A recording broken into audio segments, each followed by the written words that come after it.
El Evangelio de Juan dice, versículo 24, este es el discípulo que da testimonio de estas cosas y el que escribió esto, y sabemos que su testimonio es verdadero.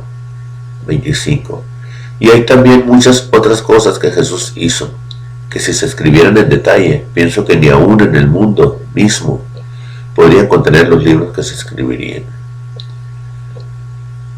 Mis respetos para el compendio de libros llamado Biblia. Pero ella misma, por medio del Evangelio de Juan, me dice que no está escrito todo lo que hizo y dijo Jesucristo, pues ni aún en el mundo mismo podría contener los libros que se escribirían. Porque desde antes de la creación, el Cristo, el Verbo, quien se hizo carne en Jesús, ha hecho muchas obras, incluso en el universo y más allá. La Biblia dice también en el Evangelio de Juan, en el principio era el Verbo, y el Verbo era con Dios, y el Verbo era Dios, y por él todas las cosas fueron hechas, y sin él nada de lo hecho fuera hecho. Igual, en el principio de los hechos de Jesús, en el principio era el Verbo, y el Verbo era con Jesús, y el Verbo era Jesucristo, y Jesucristo es Dios. Esto es, Jesús nació por obra del Espíritu Santo, con el Verbo en su interior, pero también con la concupiscencia heredada por Adán en María. Así que Dios, el Hijo del Hombre y el Hijo de Dios, se hizo pecado en María al nacer de un humano. Jesús sufrió tentaciones terribles, aún más que las que el hombre común tiene, pero no sucumbió a las tentaciones. Esto no quiere decir que las tentaciones no eran atractivas para él. Sí lo eran, y mucho. ¿Cuántas veces estaría a punto de caer? No puedo imaginarlo. Pero no cayó. De haberlo hecho, su objetivo no hubiera sido cumplido. Pero volvamos a la Biblia. Esta no contiene toda la verdad, contiene solo parte de la verdad. Incluso es posible que aún no haya sido predicada públicamente la verdad, porque la verdad es el Cristo. No es mi intención criticar ni atacar a ninguna institución de fe, ni a nadie, pero lo que se predica actualmente solo beneficia a quienes se enriquecen por medio de diezmos y ofrendas, depositados por hombres y mujeres de buena voluntad que tienen hambre de Dios. Yo creo que todo aquel que crea que Jesús murió en la cruz, bajó a los infiernos y resucitó al tercer día, y que además crean que es el Señor, lo reciben en su corazón, sean bautizados, naciendo de nuevo, con la convicción de no pecar más. Pero si caen, por la gracia y obra de Jesucristo, sus pecados serán borrados. Que den de comer al hambriento, de beber al sediento, de vestir al desnudo, visitar al preso y al enfermo, y sobre todo perseverar en su fe en Jesucristo. Yo creo que con esta convicción, yo creo que serán salvos. Como ven, esto no es fácil para nadie. Y si sus esfuerzos están basados en doctrinas de tuertos o de ciegos, creo que es más difícil aún. Entonces, ¿quién podrá ser salvo? Dijo Jesús, el Cristo.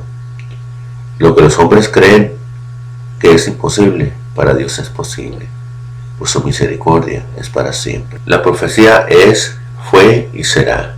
No se detendrá mientras exista un Dios y una creación, entre ellos el hombre. Jesús el Cristo, versículo 44.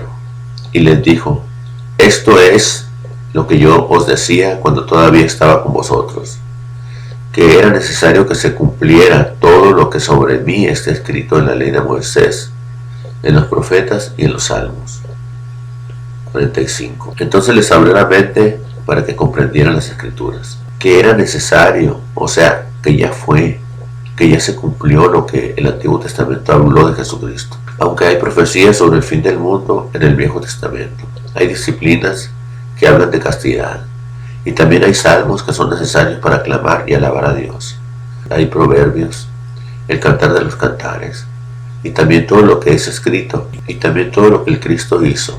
Por ejemplo, Dios usaba el verbo para decretar que Abraham y Sara tuvieran a Isaac, y algunas mujeres de Dios que eran estériles también pudieron engendrar.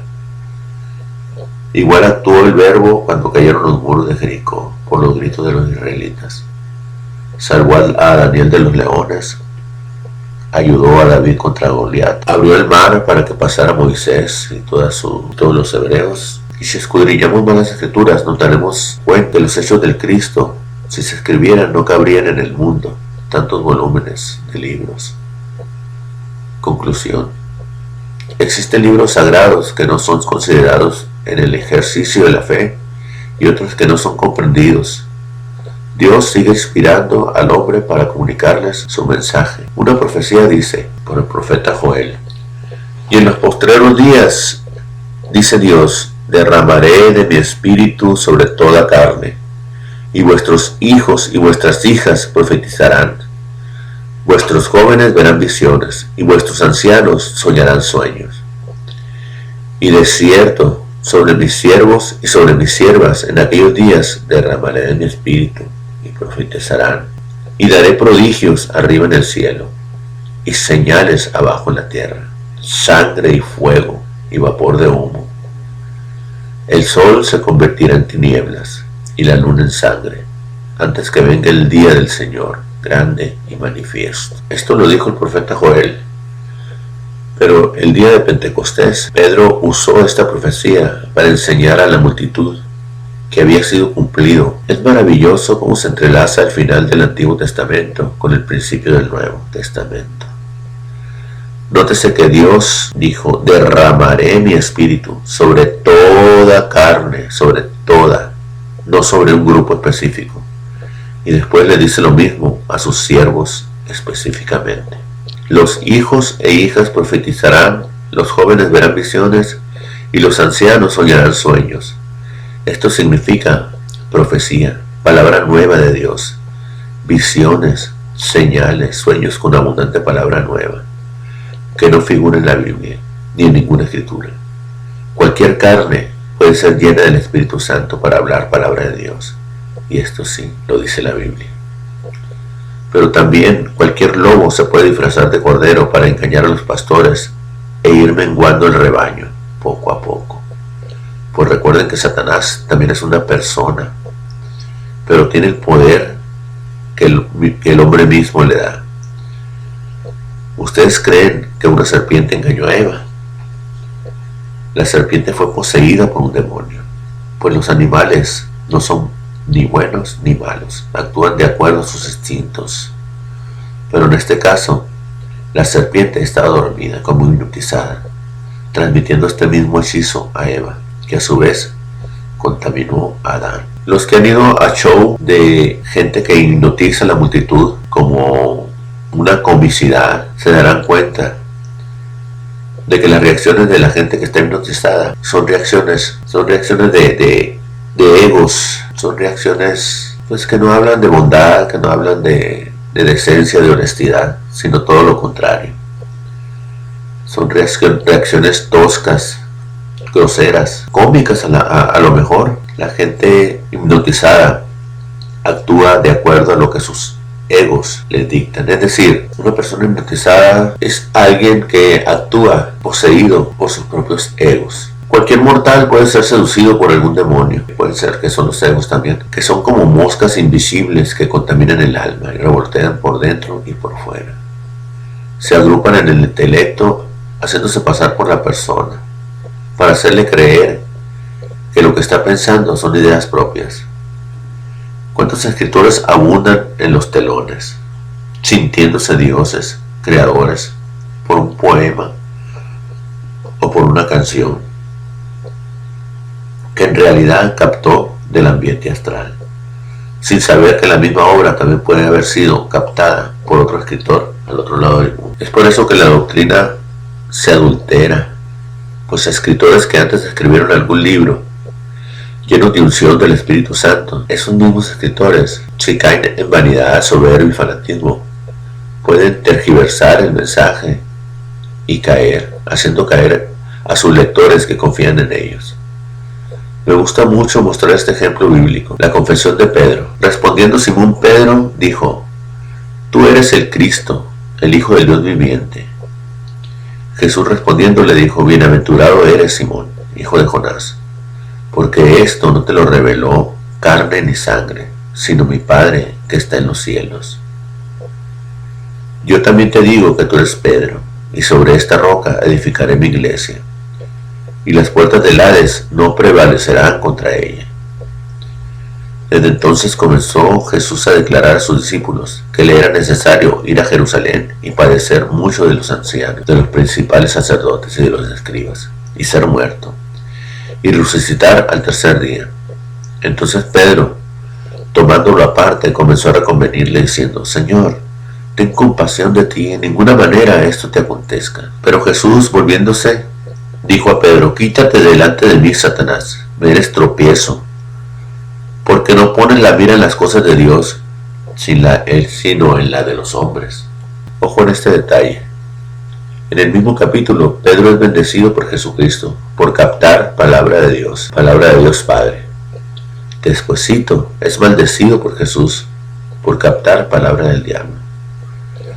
Si no hubiese estado Jesucristo en ese momento, todos los apóstoles hubieran apoyado a Pedro en su equivocación, pues ya tenía el poderoso testimonio de haber sido bendecido y aprobado por Jesucristo.